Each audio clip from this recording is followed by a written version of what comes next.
সেহের এদিক সেদিকে তাকিয়ে জলদি তার মায়ের ঘরে চলে গেল। কারণ সৎমায়ের ঘরে একটা ল্যান্ডলাইন টেলিফোন আছে।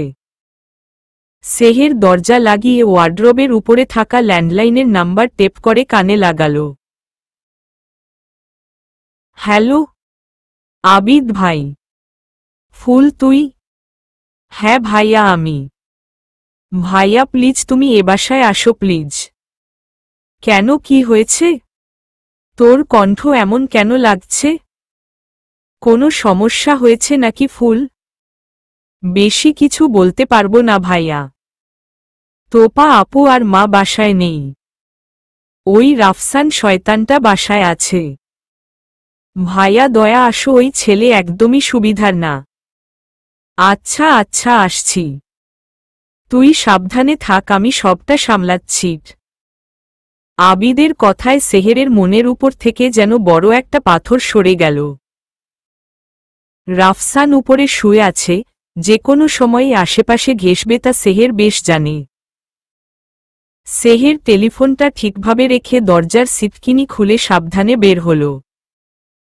ঘর থেকে বের হতেই শুনতে পেল রাফসান উপর থেকে সেহের বলে তাকে ডাকছে।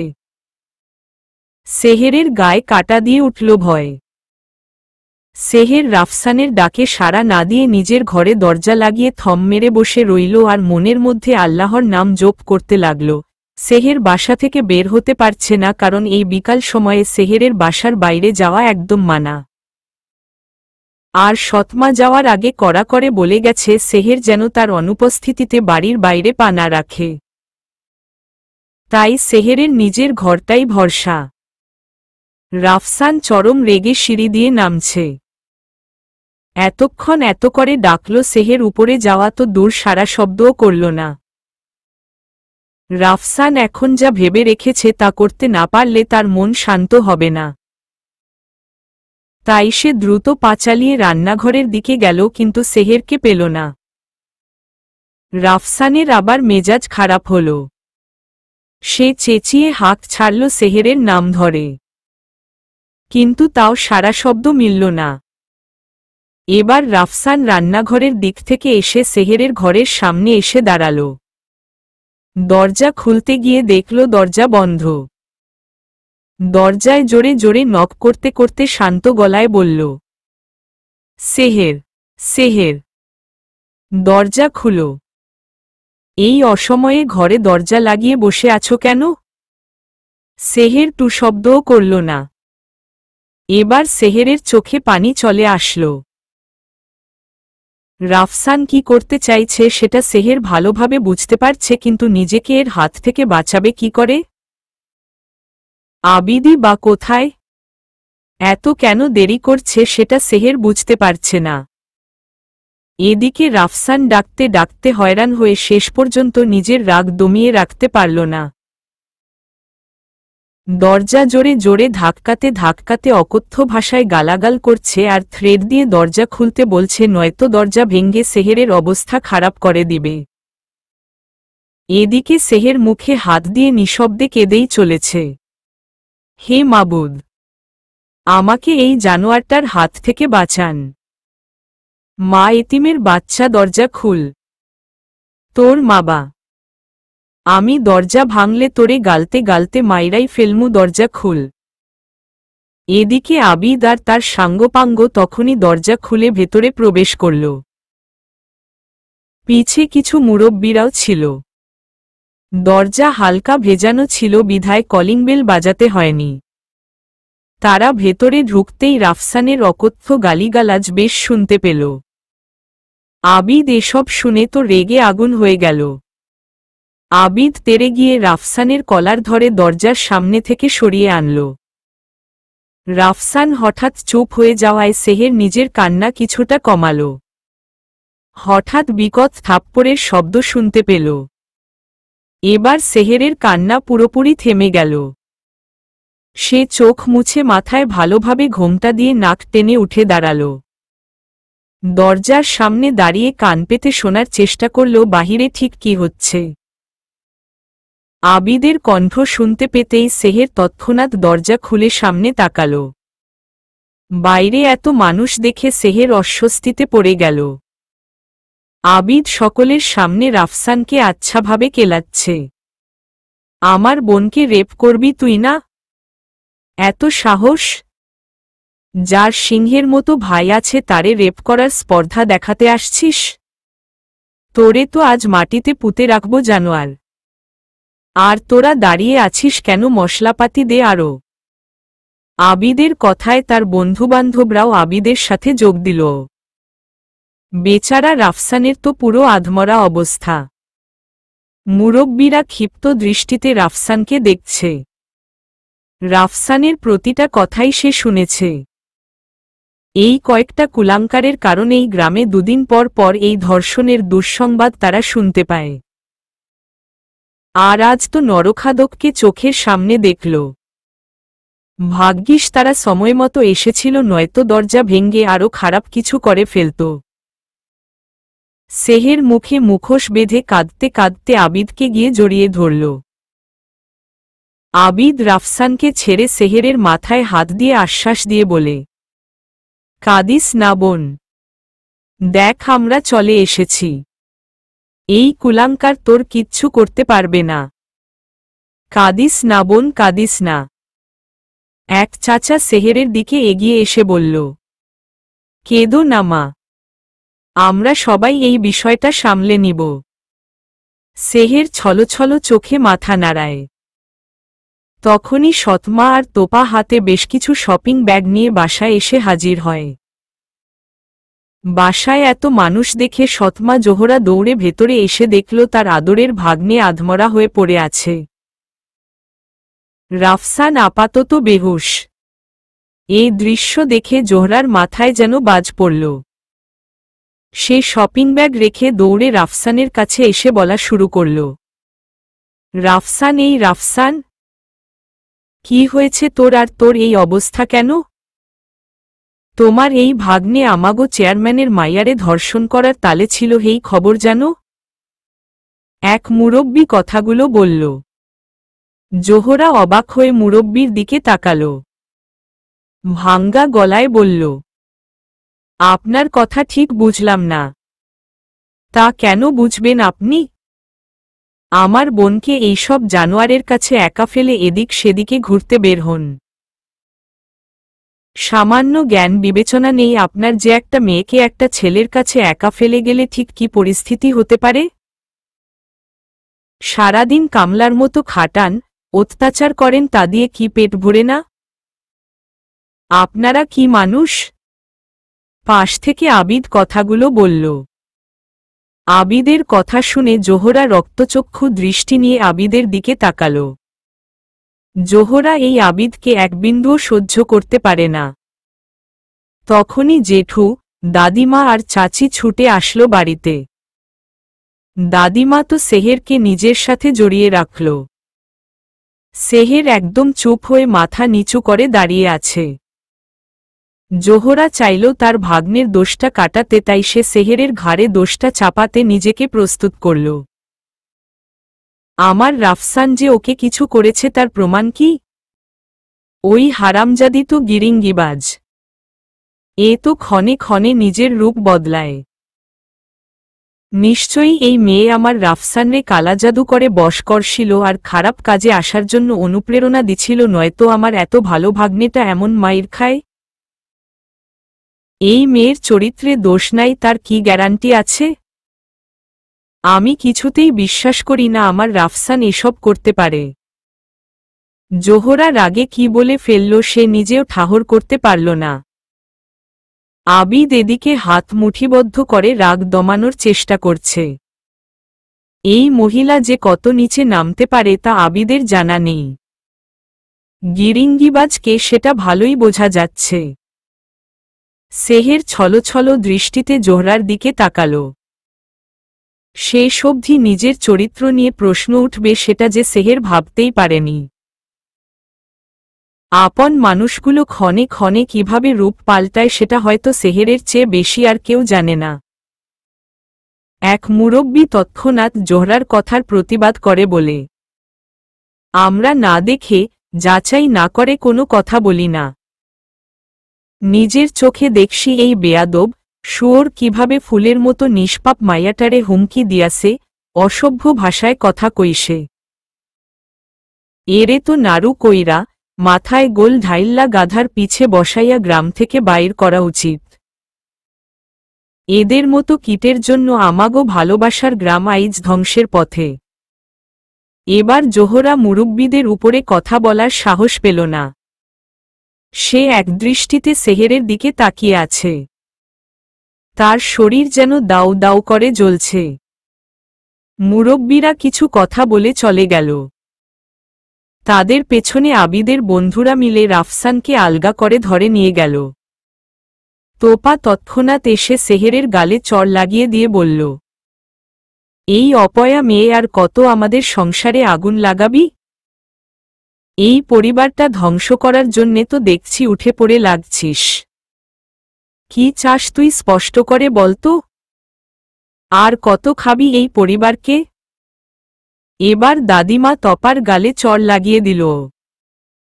এতই জোরে দিল যে তোপা তাল সামলাতে না পেরে মেঝেতে বসে পড়ল। সেহের নিশ্চুপ হয়ে কেঁদেই চলেছে। দাদিমা হুঙ্কার ছেড়ে বলে, নাগিন মাইয়া, অপয়া তুই নাকি আমার ফুল? তোরা দুই মা মেয়ে এসেই তো আমার সংসারটারে নষ্ট করে দিছস। দুইটা তো একই রক্তের বিষাক্ত ছোবলময়ী নাগিন। সাহস তো কম না আমার সামনে দাঁড়াইয়া আমার ফুলরে থাপ্পড় দেশ। এমন মায়ের মারমু না তোর ওই গিরিঙ্গিবাজ মায়ের নামও ভুইল্লা গিল্লা ফেলবি। তপা গালে হাত দিয়ে রেগে দাদিমার দিকে তাকিয়ে রইল। জোহরা ছুটে এসে মেয়েকে উঠিয়ে দাঁড় করালো আর চরম রেগে বলল, মা আপনি আপনার সীমানা পার করবেন না। আমার বাড়িতে এসে আমার মেয়েকে মারার সাহস কি করে হয়? আর তোর সাহস কেমনে হয় আমার ফুলরে কামের বেটির মতো খাটানের? শুধু কি খাটাস? আধমরা কইরা বাসা থেকেও বের করে দেশ। মনে রাখি সেই বাড়ি আমার স্বামী নিজ হাতে তৈরি কইরা দিয়া গেছে, তাই আমার তোর থেইকাও বেশি অধিকার আছে এই বাড়িতে। আগেই উচিত ছিল এই চড় থাপ্পড়ের থেরাপি শুরু করা, তৈলে তোরা বেকটিনে লাডির মতো সোজা হইতি। মুখ সামলে কথা বলো বুড়ি। এক পা অলরেডি কবরের তলায় চলে গেছে, তাও দেখছি তোমার তেজের শেষ নাই। আল্লাহ এত ভালো ভালো মানুষরে নিয়া যায় আর এই কুটনি বুড়িরে নেয় না কেন? তপার কথায় দাদিমা চুপ করে থাকল না, আরেক থাপ্পড় বসিয়ে দিল তপার গালে। হয়তো চুপ থাকত এই কথায়, কিন্তু তোপা যে তার রক্ত না, তাই তপার তেজ সে নিজেই ঘুচাবে। অনেকদিন পর এই সুযোগ পেয়েছে, সহজে হাতছাড়া করবে না। উপস্থিত সকলেই ভীষণ বিরক্ত। বিরক্তিটা স্বাদের প্রতি। সারাদিন ঝাড়া লোকটা আজ লেট। ওদিকে নরসিংদী যাওয়ার জন্যে সকলেই গাড়ির কাছে দাঁড়িয়ে আছে। কারিবও আজ সাদকে নিতে যায়নি, মানা করেছিল বিধায়।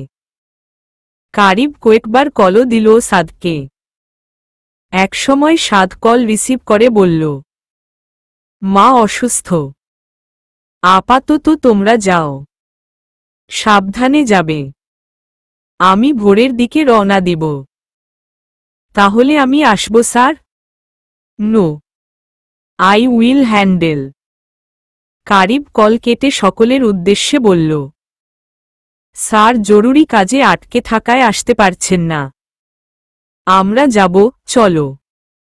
এক দুইজন অভিনেতা নাক ছিটকাল। অপ্রকাশ্যে এভাবে তাদের টাইম ওয়েস্ট করার কোনো মানে হয়? হুদাই এতটা সময় দাঁড়িয়ে অপেক্ষা করে গেল। কি চায় সে? নিজে ডাইরেক্টর বলে তার কথাতে সবাই উঠবে বসবে? মায়ের চিন্তায় কপালে ভাঁজ পড়েছে সাদের। প্রেশার লো হওয়ায় মাথা ঘুরিয়ে পড়ে গেছে। মায়ের হাত ধরে একমনে বসে আছে সাদ। রুবাই অপর পাশে বসে আছে। বারবার ফোনে কল আসছে।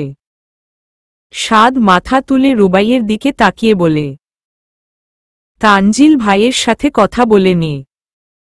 সাদের হঠাৎ মৃদু উক্তিতে রুবাই চমকে সাদের পানে তাকায়। থতমত খেয়ে আমতা আমতা করে শুধায়, সমস্যা নেই, পরে কথা বলে নেব। এখন মায়ের পাশে থাকাটা জরুরি। দেখ তানজিল তোর জীবনের অংশ, তোর জীবন সঙ্গী সে। মায়ের মতো তানজিল ভাইও তোর জীবনে গুরুত্বপূর্ণ। দূরের দেশে থাকে ভাইয়া, ফোন না ধরে তাকে খামাখা চিন্তায় ফেলবি কেন? গিয়ে কথা বল, সমস্যাটা জানা, তাহলেই তো তানজিল ভাই বুঝবে। রুবাই, কারিব ওই বটগাছের নিচে কিসের মিটিং বসেছে? জানি না, তবে শুনেছি চেয়ারম্যানের মেয়েকে নাকি ধর্ষণ করার চেষ্টা করা হয়েছিল। সেই অনুসারেই নাকি আজকে সভা বসেছে চেয়ারম্যানের সঙ্গে। বলছ কি? তাহলে তো অনেক সিরিয়াস বিষয়ে। আজ নির্ঘাত ওই রেপিস্টের অবস্থা খারাপ হবে। স্যার, আমার তো দেখতে মন চাইছে, চলুন না প্লিজ চলুন। না কারিব, আমাদের ফেরা লাগবে সেটে। স্যার প্লিজ চলুন না, প্রথম শিডিউল তো বিকালে শুরু হবে, এখনো অনেক সময় আছে, প্লিজ চলুন। আমার অনেক দিনের ইচ্ছে গ্রামের মুরব্বীদের এই ধরনের মিছিল মিটিং দেখার। কারিবের জোড়াজুড়িতে সাদ শেষ অবধি সেখানে যেতে রাজি হল। এদিকে চেয়ারম্যান কবির মাথায় হাত দিয়ে চুপচাপ বসে আছে। চুপচাপ বললেও ভুল হবে, সে চুপ করে নিজের রাগ দমানোর চেষ্টা করে যাচ্ছে। ওদিকে বাসায় স্ত্রী রাফসানের জন্য কান্নাকাটি লাগিয়ে রেখেছে, আর এদিকে গ্রামের গণ্যমান্য ব্যক্তিরা রাফসানকে শাস্তি দেওয়ার জন্য উঠে পড়ে লেগেছে।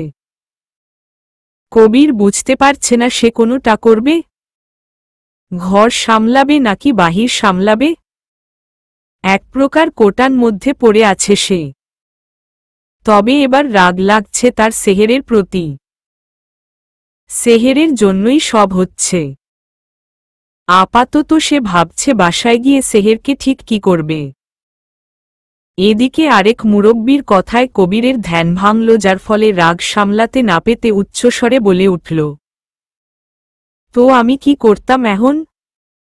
পুলারে একলা দোষ দিল হইব নাকি মাইয়াও সমানভাবে অপরাধী? আমি না দেখা প্রমাণ ছাড়া কেমনে ওই পুলার বিচার করুম? কবিরের কথায় বড় জেঠু অত্যন্ত রেগে গেল। কবিরের কথা সাদ আর কারিব দূর থেকেই শুনতে পারল। তারা জলদি পা চালিয়ে সেখানে উপস্থিত হল এবং বোঝার চেষ্টা করল আসল ঘটনাটা কি। বড় জেঠু হুঙ্কারের সুরে বলে উঠল, কবির, মুখ সামলে কথা বল। ওই মেয়েটা অসহায় হওয়ার আগে তোর রক্তেরই অংশ। আর আমরা এতক্ষণ কতবার করে বললাম শুনিসনি? ওই রাফসান আমাদের মেয়েকে ধর্ষণের চেষ্টা করছিল। আমরা যেই মুহূর্তে সেখানে পৌঁছিয়েছি সেই মুহূর্তে রাফসান দরজা ভাঙছিল, সাথে অকথ্য ভাষায় কথাও বলছিল। তোর স্ত্রীর সাহস কি করে হলো এই মূর্খটার কাছে একা মেয়েটাকে ফেলে ঘুরতে যেতে? তোর নিজের স্ত্রী সমানভাবে দোষী, আমাদের ফুল নয়। ওই ভাই একদম আমার বউরে এইদিতে ঢুকাইবা না। ওই অপয়া মাইয়ারে নিয়া কি 14 গ্রাম ঘুরব নাকি? বাসায় রাইখা গেছে গেছে। এখন রাফসান আর ওই অপায় কি করছে না করছে হেইডা আকরা কেমনে কমু? এখন যাই হোক, রাফসান ধর্ষণ তো আর করে নাই। করলে এক কথা ছিল, এই বিচারও ঠিক ছিল, কিন্তু মাইয়াটা তো জ্যান্তই আছে নাকি? কবিবের এমন নীচ বিচার বিবেচনা দেখে উপস্থিত সকলের ঘৃণায় তারে থু থু মারতে ইচ্ছা করল। মানুষ এতটা পাষাণ এবং নির্দয় কি করে হতে পারে? কি করে বুক ফুলিয়ে মাথা উঁচু করে এসব বলছে? সাদ এতক্ষণ তার পাশে দাঁড়িয়ে থাকা মধ্যবয়সী লোকের থেকে সমস্ত ঘটনা শুনল। কবিরের কথাগুলো তাকেও অত্যন্ত রাগিয়ে তুলল। সে সকলের মতো রাগ দমাতে পারল না, ঘৃণিত কণ্ঠে খুবই কড়া এবং শান্ত গলায় বলে উঠল, হয়তো ওই ছেলেটা কিছু করেনি তাই বলে ভবিষ্যতে অন্য মেয়ের জীবন নষ্ট করবে না তার গ্যারান্টি কি? এসব পুরুষ মানুষদের উচিত শিক্ষা না দিলেও এরা কখনোই শোধরায় না। আর বর্তমানে যে কোনো মেয়ের বাবাই এসব বিষয় নিয়ে অনেক সিরিয়াসভাবে সবটা হ্যান্ডেল করে, আর আপনার তো সেদিকে কোনো হেলদোলি নেই। উল্টো তখন থেকে নিজের মেয়েরই দোষ ঘাটছেন। বলি আপনি বাবা নাকি অন্য কিছু? আপনার দ্বারা যদি বিচারটাই ঠিকমতো না হয় তাহলে আপনি কোনো কাজের চেয়ারম্যান যেখানে নিজের মেয়ের বিষয়েই এমন হেলাফেলা? এই ধরনের ফিউচার রেপিস্টদের সুযোগ না দিয়ে শক্ত করে চেপে ধরুন, তাহলে এই সমাজে মেয়েদের সেফটি থাকবে। সাদের বক্তব্যগুলো সকলের বেশ মনে ধরেছে, কিন্তু কবির সাহেব সবসময়ই সত্যের ব্যতিক্রম। তিনি হুঙ্কার ছেড়ে বলল, শহরের পোলাপাইনের মতো থাকো। তোমারে কেউ আমাগো বিচারে নাক গলাইতে কয় নাই। আর তোমার এত সাহস আমার বিচার নিয়ে এসব বলো? তুমি গ্রাম চালাও নাকি আমি চালাই? গ্রাম আপনি চালান বা অন্য কেউ, সেটা আমার দেখার বিষয় না। একজন চেয়ারম্যানের বড় কাজ হচ্ছে গ্রামের মানুষকে সুরক্ষা দেয়া, তাদের বিপদে আপদে সঠিক পরামর্শ এবং বিচার করা। সেখানে আপনি গ্রাম তো দূর, নিজের পরিবারের মেয়েকেই তো সুরক্ষা দিতে পারেন না। তাহলে আপনার এই চেয়ারম্যান পদের দরকার কি? এই সব জ্ঞান তোমার প্যান্টের পকেটে রাখো। মাজাইরা কথা না কইয়া এইহান থেইকা বিদায় হও, নয়তো পুলিশ দিয়া এমন ডান্ডাপিডান খাওয়ামু জম্মেও ভুলতে পারবা না। সেটা না হয় ওই রেপিস্টকে দিন, শুধু শুধু আমার মতো নির্দোষ ছেলেকে এসব বলার মানেই হয় না। এইবার আইসো লাইনে এখন বিদায় হও। জি না, হব না। তবে শুনুন, আপনার এইসব ছোটখাটো হুমকিতে আমাকে দমাতে পারবেন না। হয় সঠিক বিচার করুন, নয়তো উপরমহলের সাথে যোগাযোগ করে আপনার ব্যবস্থা করব। আমারে ডর দেহাও তুমি? কপট রেগে বলল কবির। কবিরের কথায় সাদ হালকা হাসল। এরপর হাসতে হাসতেই বলল, জি না। এই সাদ বিন সাবরান হুমকি বা ভয় দেখায় না, যা বলে সোজা তাই করে। এখন আপনার যদি আপত্তি না থাকে আমি যোগাযোগ করতে পারি। তাদের বলবো তো, দেখে যান কিভাবে এই চেয়ারম্যান পদের মানুষটা তাদের গ্রামের উন্নতি করার বদলে উল্টো বিপদে ঠেলছে। এর বিচার ব্যবস্থার ঠিক নেই। যেখানে নিজের ঘরকেই সামলাতে পারে না, পুরো গ্রামকে কি করে সামলাবে? কবির প্রথমে দমে গেলেও পরমুহূর্তে নিজের রাগকে দমাতে না পেরে সেই সবার সামনেই গালিগালাজ শুরু করল। মুরব্বীরা এতক্ষণ চুপ থাকলেও এবার আর তারা চুপ থাকলেন না। সকলে মিলে সাদকে বলল যেন এক্ষুনি উপরমহলের সাথে যোগাযোগ করে। এতদিন অনেক অত্যাচার সহ্য করেছে, তারা এখন আর সম্ভব না। চুপ থাকা মানেই অপরাধীকে আরও উস্কে দেয়া। সাদও তাদের কথা ফেলল না। সাদ নিজেও বিরক্ত হয়েছে এই লোকের প্রতি। আর এই লোকের ভাষার যা ছিঁড়ি, এরে চেয়ারম্যান পদ থাকার চেয়ে না থাকা ভালো।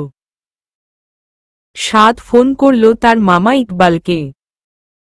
ইকবাল মামা একজন বড় পলিটিশিয়ান, তাই এইসব বিষয় তাদের জন্য বা হাতের কাজ।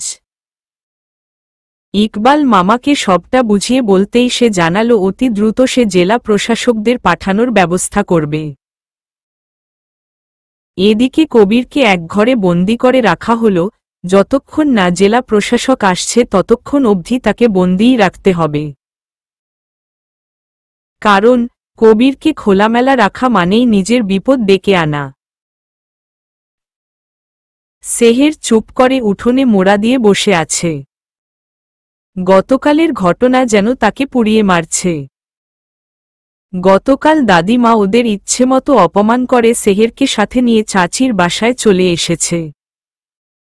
শহের আসতে না চাইলে সেহেরকে তার কসম দেয়। তাই সেহের জীবন্ত মানুষটার জন্য মৃত মানুষটার ওয়াদা ভাঙতে বাধ্য হয়েছিল। একবারের জন্যেই সে এখানে চলে আসে। তবে একা নয়, সাথে রিমনও চলে এসেছে। রিমন নিজেও ওই নরকে থাকতে চায় না। ওয়াদা ভঙ্গের জন্য অপরাধবোধ সেহেরকে ক্ষণে ক্ষণে আঘাত করে ক্ষত করে দিচ্ছে। সেহেরের মন ভালো করার জন্য রিমন সেহেরের সামনে এসে দাঁড়াল। বুবু। হু। রিমনের কথায় সেহেরের ধ্যান ভাঙতেই উত্তর দিল, বড়ই পারবো, চলো না। কি এই ভরদুপুরে? আর চাচি যদি জানে তাহলে তো দুটোরই অবস্থা খাড়াও করবে। আরে জানবে না, চলো তো। আমি গাছে উঠে ঢিল মারব আর তুমি টকিয়ে তোমার ওড়নাতে বাঁধবে। চলো না বুবু, প্লিজ প্লিজ প্লিজ। ভাই, এভাবে চুরি করে খাওয়া ঠিক হবে না, প্লিজ, জোর করিস না। এমনিতেই এই গাছে আগে বড়ই ধরেনি, এই প্রথম বড়ই আসছে। প্রথম প্রথম চাচির কন ভাঙ্গা কি ঠিক হবে? কেন হইব না, আইজ আমিও তগো লগে বড়ই চুরি কইরা খামু। দাদিমার কথায় সেহের চোখ বড় বড় করে পিছে ফিরল। অবাক হয়ে বলল, কি বলো কি তুমি দাদি? মাথা ঠিক আছে? এই বুড়ো বয়সে বড়ই চুরি করবা? ওই মাইয়া চুপ। সারাক্ষণ বুড়ি বুড়ি বইল্লা চিল্লাইবি না। আমরা শহরের বুড়ি না যে আমাগো গায়ে জোর থাকব না। এখনও মনে মনে 30 বছরের জুয়ান ছোকরি। এখন বেশি প্যাচাল না পাইরা চল। বৌমা, এখন একটু হইছে এই সুযোগ। ই দাদি, তুমি থাকলে তো নাচত, তো নাচতে গাছে উঠব।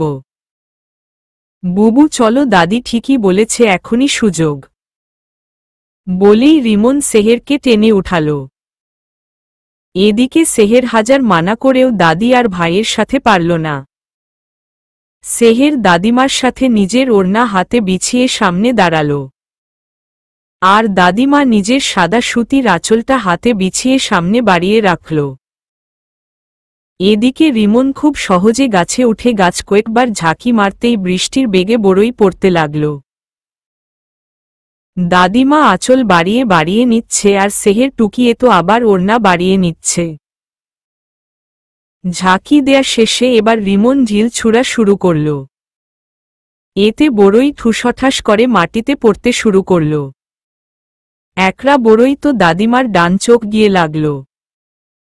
দাদিমার হাতে থাকা বড়ই ফেলে চোখে দুই হাত দিয়ে ওমাগো আল্লাহ গো বলে চেঁচিয়ে উঠল। দাদিমার চিৎকারে বাসার ভেতর থেকে শব্দ আসতেই রিমন জলদি করে গাছ থেকে নেমে সেহেরের সাহায্য নিয়ে বড়ইগুলো লুকিয়ে ফেলল। এদিকে দাদিমার চিৎকার চেঁচামেচিতে চাচিমা দৌড়ে আসলো দাদির কাছে। চাচি অস্ফুট সুরে বলে উঠল, কি হয়েছে মা, চিৎকার করছেন কেন? আর চোখে কি হয়েছে? দাদিমা চাচির কথার উত্তর না দিয়ে রিমনকে ধমকানোর সুরে বলে উঠল, ওই হতভাগা চোর, চোখ মেইল্লা দেহস না ঢিল কই মারস। এখন আমার হারাইয়া যাওয়া চোখ কি তুই ফিরায় দিবি? চাচিমা ভ্যাবাচেকা খেয়ে গেল দাদিমার কথায়।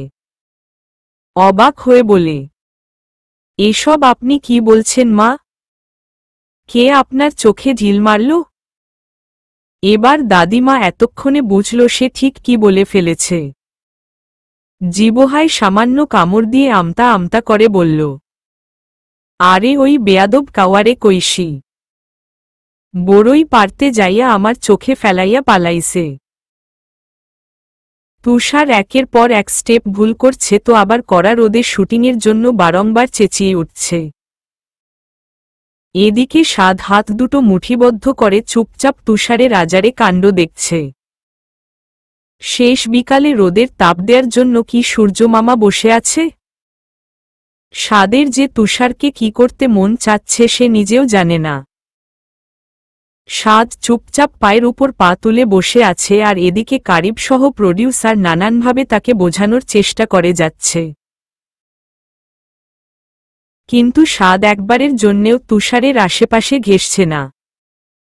এদিকে তুষার যেন আরো রেগে আছে। এতক্ষণ এত কিছু করেও সে সাদকে নিজের আশেপাশে আনতে পারল না। শেষে ওদের জোড়াজুড়িতে আবার শুটিংয়ে মনোযোগ দিল। শুটিং শেষ হল রাত 7:30 নাগাদ।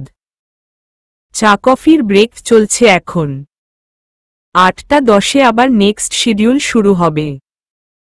সাদ কফিতে চুমুক দিতে দিতে গ্রামের রাতের সৌন্দর্য দেখছে, তখনই তার পাশে চেয়ার নিয়ে বসল তুষার। সাদ তুষারের দিকে আর চোখে তাকালেও টুশব্দও করল না।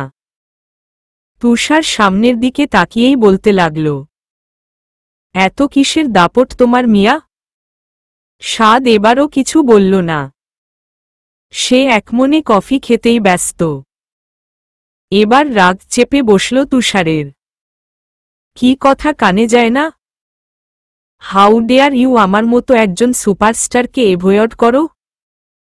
সুপারস্টার বানানোর ক্রেডিট কার সেটা না হয় আগে চেক করিও, তারপর এসব কথা বলতে এসো। খুবই শান্ত গলায় কথাটা বলল সাদ। সাদের কথার মাঝে নেই কোনো রাগ আর না আছে কোনো ক্ষোভ। তুষার কিছুক্ষণ চুপ থেকে বলল, সে যারই ক্রেডিট হোক আমি সেসব বলছি না। আমাকে এভয়েড করার মানে কি? দাপটটা একটু কম করে দেখাইও। সাদ কফিতে এক লম্বা চুমুক দিয়ে মৃদু হেসে বলে, আমি দাপট দেখাই না। যে যেমন ব্যবহার পেতে যোগ্য আমি জাস্ট তাদের সেই ব্যবহারটাই উপহার দেই। তবে হ্যাঁ, এতটা বোকাও নই যে শেষ বিকালে করারোদ বলবো। বলেই সাদ কফির কাপটা নিয়ে উঠে সেটের দিকে চলে গেল। আর তুষার? সে তো হাত দুটো মুঠিবদ্ধ করে রাগে ফুঁসছে। এই লোকটার এত বড় স্পর্ধা আমার সাথে এমন বিহেভ করছে। ড্রামাটার ডিল না করতাম তাহলে এরে উচিত শিক্ষা দিয়ে ছাড়তাম। টাকার শর্ট ছিল তাই এই নাটকটায় আসতে রাজি হয়েছি, আবার কিছু বলতেও পারছি না। তবে মিস্টার সাদ বিন সাবরান, আমায় দুর্বল ভেবো না।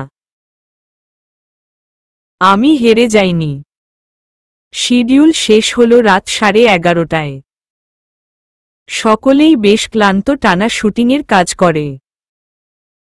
সাদ গ্রামের এক সরাইখানা ঠিক করে রেখেছে, সেখানেই এই 1 সপ্তাহ তাদের কাটাতে হবে। সকলে থাকলেও তুষার সেই রাতেই বাড়িতে যাওয়ার জন্য রওনা হল। কাল তার শিডিউল দুপুরের দিকে, তাই তার তেমন একটা সমস্যা হবে না। এদিকে সাদ সরাইখানায় পৌঁছাতেই তার মামার কল পেল।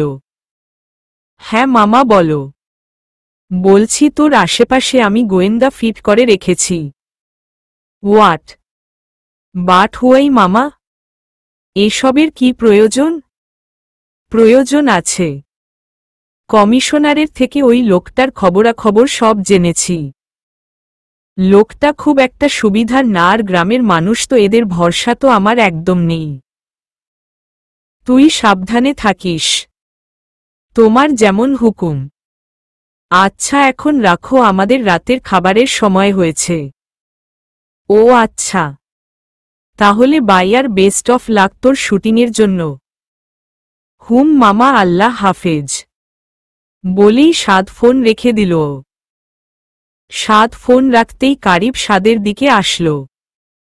সাদ শান্ত সুরেই প্রশ্ন করল, কিছু বলবে? হ্যাঁ। খাবারটা? সকলের সাথে খাবো, আসো। ম্লান হেসে বলল সাদ। কারিব খুশি হয়ে তার স্যারকে নিয়ে সরাইখানার পেছনের উঠোনে গেল। সেখানে বাবুর্চি দিয়ে রান্না করা হচ্ছে, আর বাকি কর্মচারীরা পার্টি বিছিয়ে কথাবার্তা বলছে। অভিনেত্রী বা অভিনেতাদের দেখা যাচ্ছে না, তাদের খাবার রুমে রুমে দিয়ে আসা হবে। সকল কর্মচারীরা সাদকে দেখে অত্যন্ত খুশি হল। তাদের টিমে যে চাকফির দায়িত্বে থাকে সাদ তার পাশেই বসল। সেই বেচারার তো আনন্দে চোখে জল চলে এসেছে। ছেলেটা বেশি বয়স না, কম করে হলেও তার বয়স 16-17 হবে। গরিব ঘরের ছেলেটা, তবে সাদি তার লেখাপড়া করাচ্ছে। লেখাপড়া করার মতো সামর্থ্য তার নেই। বাবা মারা গেছে অনেক আগেই। মা আর বোনের জন্যই এই ছোট বয়সে যুদ্ধ করতে নেমে পড়া। ছেলেটার নাম আয়ের। আয়ের ছলছল দৃষ্টি নিয়ে বলল, স্যার আপনি আমার পাশে বইসেন। হ্যাঁ বসলাম, কেন কোনো সমস্যা হচ্ছে? না সাহেব, কি যে বলেন না।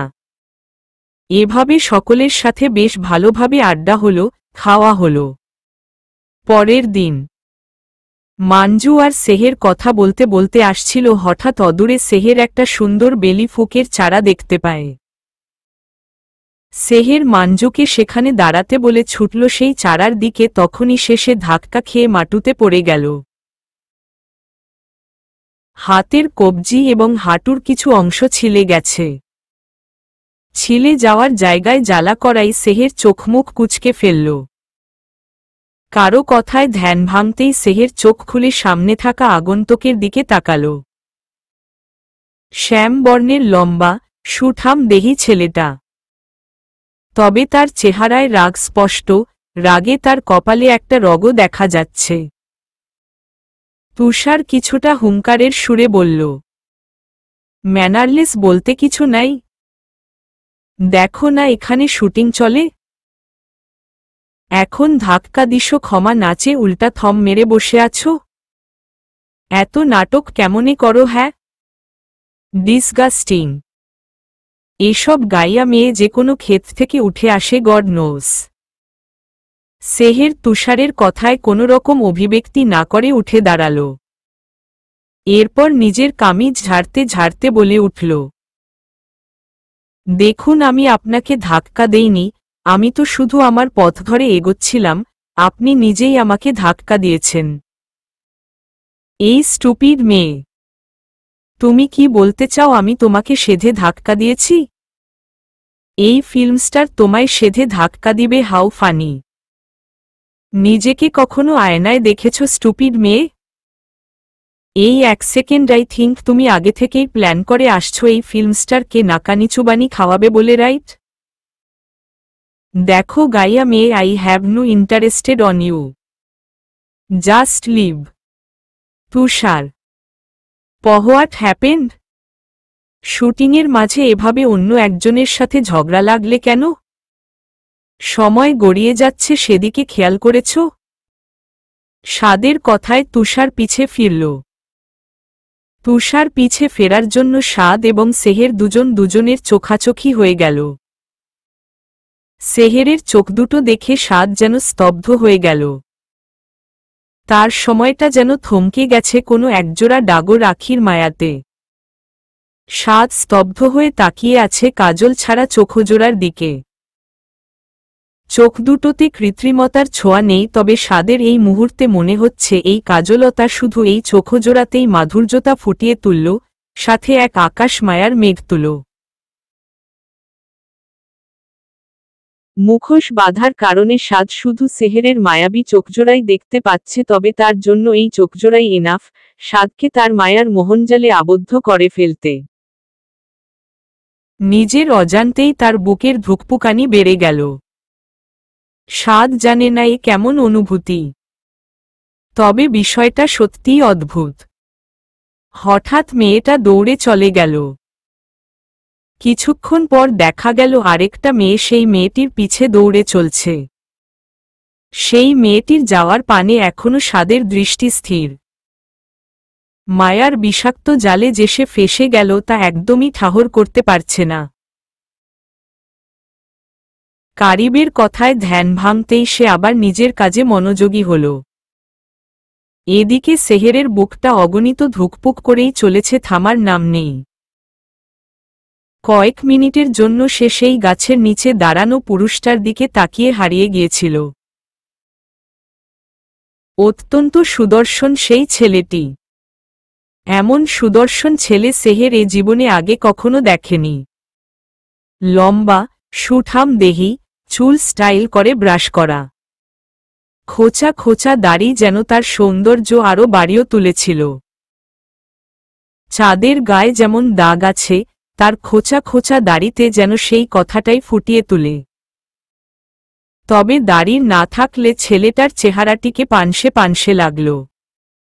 সানগ্লাসের জন্য চোখ দুটো দেখতে পারেনি সে।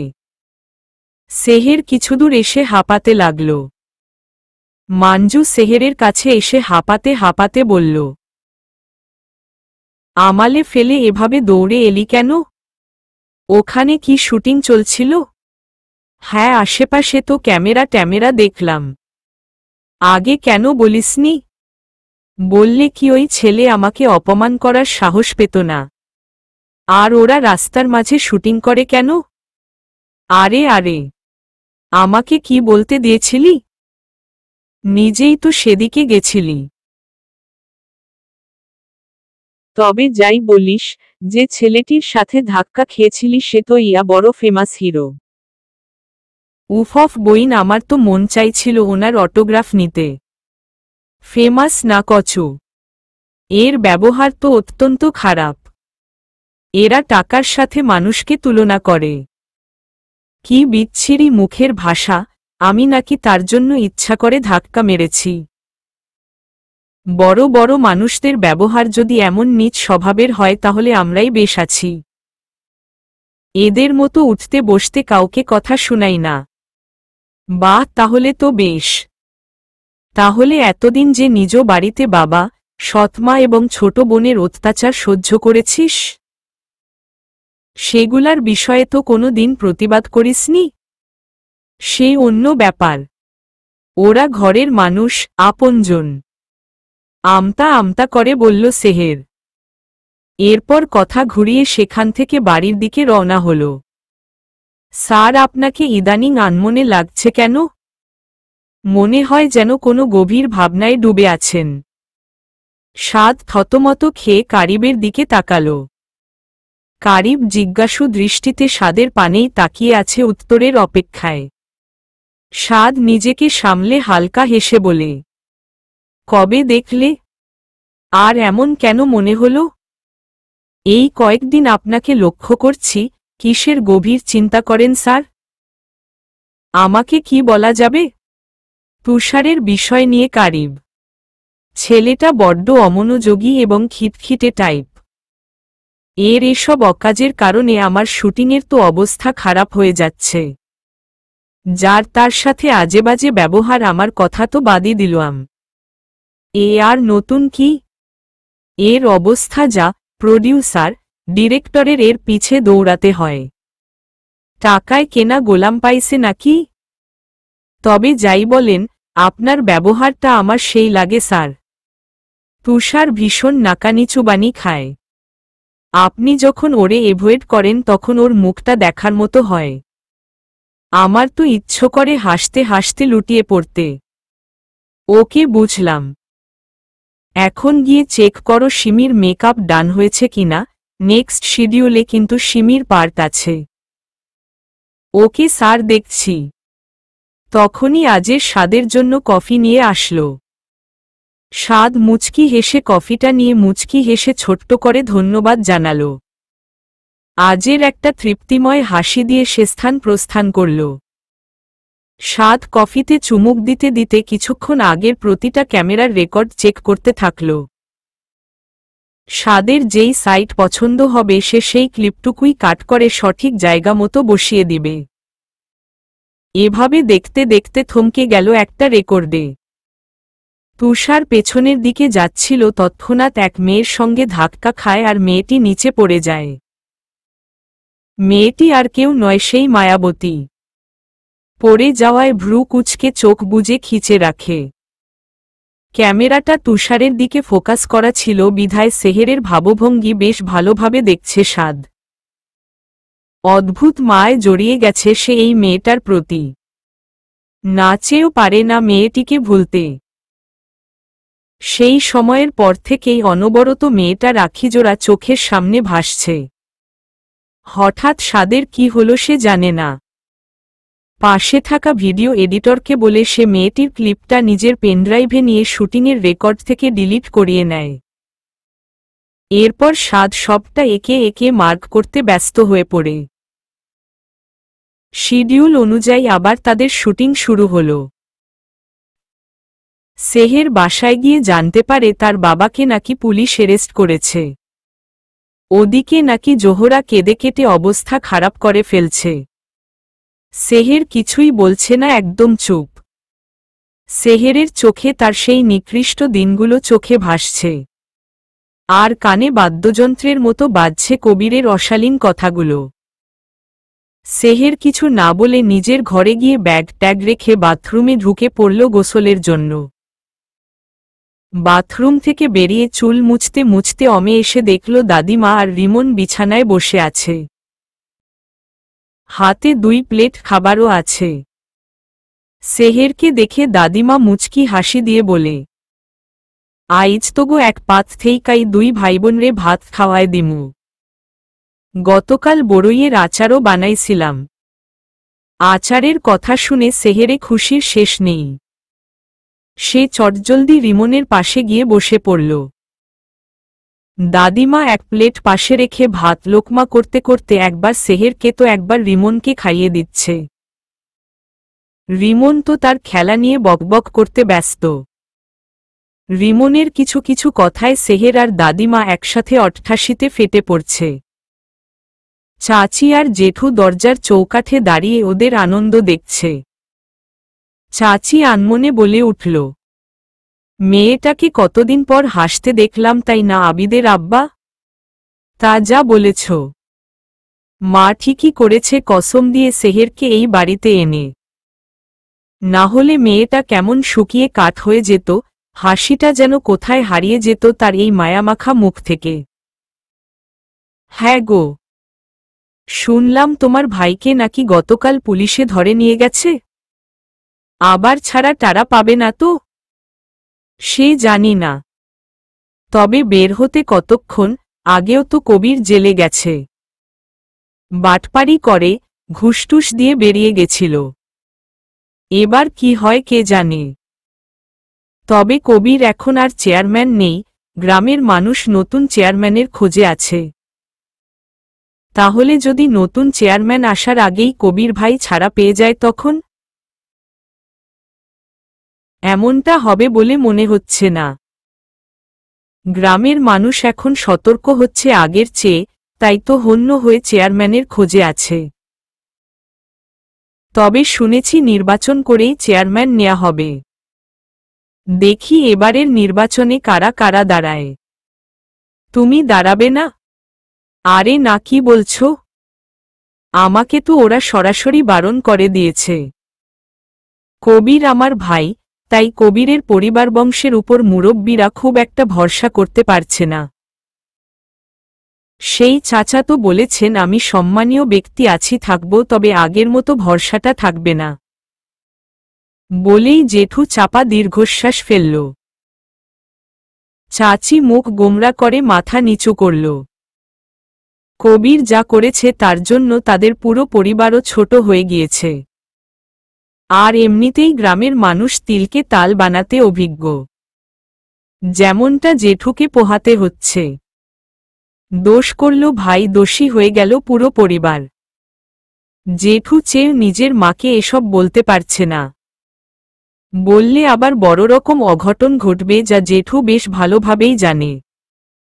বিকালে সেহের উঠোনের একপাশে মুরগিদের খাবার ছিটিয়ে দিচ্ছিল, তখনই চাচি এসে বলে, ফুলমা, আবিদটাকে একটু ডেকে নিয়ে আসতে পারবি? সেই কখন কাজ আছে বলে বাসা থেকে বের হলো, এখনো তার খবর নেজ। নির্ঘাত জসিম চাচার টং দোকানে বসে আড্ডা মারছে। এই ছেলেকে নিয়ে আর পারি না। আরে চাচি, বন্ধুদের সাথে সময় কাটানো দোষের কিছু না। যদি প্রয়োজন হয় আমি যাচ্ছি আবিদ ভাইয়াকে ডাকতে। যাবি? আরে হ্যাঁ, সমস্যা কোথায়? এখান থেকে এখানে 1 গ্রাম পার করে তো যেতে হচ্ছে না। ঠিক আছে, তাহলে সাবধানে যা। তবে হ্যাঁ, মাথায় ওড়না বেঁধে মুখোশ ভালো করে পেঁচিয়ে নিবি, জানিস তো গ্রামের মহিলাগুলো কেমন ভয়ঙ্কর। তোকে এই সময় বের হতে দেখলে কটু কথা ছড়াবে। আরে চাচি, চিন্তা করিও না, ওদের মুখ আছে বলতে দাও, আমার সমস্যা নেই। যাই হোক, যাচ্ছি। বলেই ওড়না বাঁধতে বাঁধতে বেরিয়ে গেল। আর চাচি সেহেরের জায়গায় মুরগিদের খাবার দিতে ব্যস্ত হয়ে পড়ল। রিমন গেছে বন্ধুদের সাথে ঘুড়ি উড়াতে। সেহেরেরও রিমনের সাথে খোলা মাঠে গিয়ে ঘুড়ি উড়ানোর ইচ্ছা হয়, কিন্তু সে ইচ্ছা অপ্রকাশিত। বসন্তের প্রথম দিক থেকেই দক্ষিণার শীতল হাওয়া সকলকে কাঁপিয়ে দেয়। গ্রামাঞ্চল বিধায় এর প্রকোপ যেন আরও বেশি। দুই ক্ষেতের চওড়া রাস্তা দিয়ে পা আলগিয়ে আলগিয়ে হাঁটছে সেহের। ফজরের পর ব্যাপক ঝড়বৃষ্টি হয়েছে বিধায় এখানে মাটি পানিতে চুপচুপ হয়ে কাদামাটিতে পরিণত হয়েছে।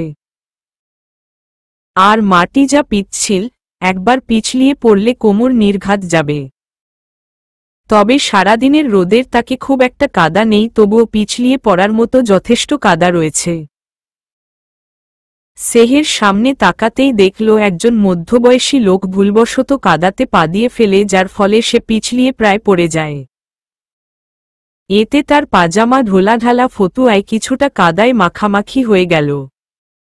সেহের জলদি করে লোকটির কাছে এগিয়ে লোকটিকে উঠে দাঁড়াতে সাহায্য করল। লোকটিকে ধরে উঠানোর ফলে হাতে ওড়না টান লেগে মুখোশটা খুলে যায়, কিন্তু সেহেরের সেদিকে খেয়াল নেই। লোকটি কাদামাখা হাত ক্ষেতের পানিতে ধুয়ে নিজের ফতুয়ায় হাতটা মুছে চোখের মোটা ফ্রেমের চশমাটা ফতুয়ার এক অংশ দিয়ে মুছল। মোছা শেষ হতেই চশমাটা চোখে লাগিয়ে লোকটি সেহেরের দিকে তাকাল। সেহের কিছুটা মলিন সুরে বলে উঠল, আপনি ঠিক আছেন তো চাচা? সেহেরের কথায় লোকটি বেশ অবাক হয়। তাও নিজেকে সামলে কিঞ্চিত হেসে জবাব দিল, হ্যাঁ মা, ঠিক আছি।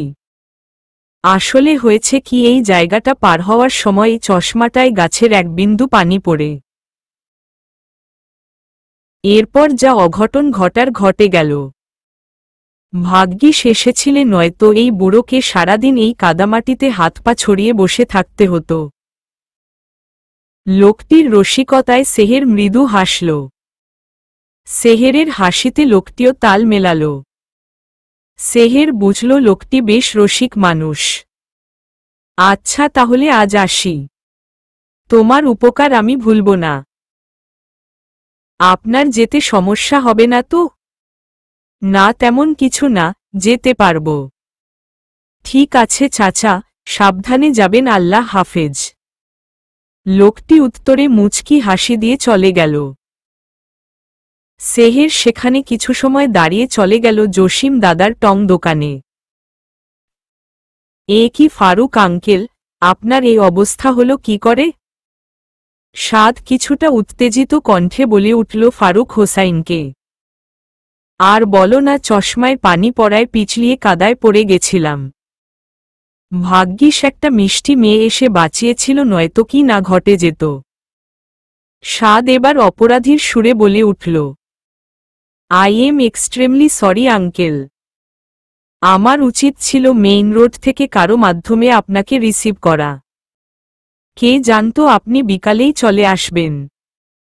আরে ব্যাপার না, গ্রামে শুটিং থাকলে আমি আগে পুরো গ্রাম ঘুরে দেখি, এরপরই সেটে যাই।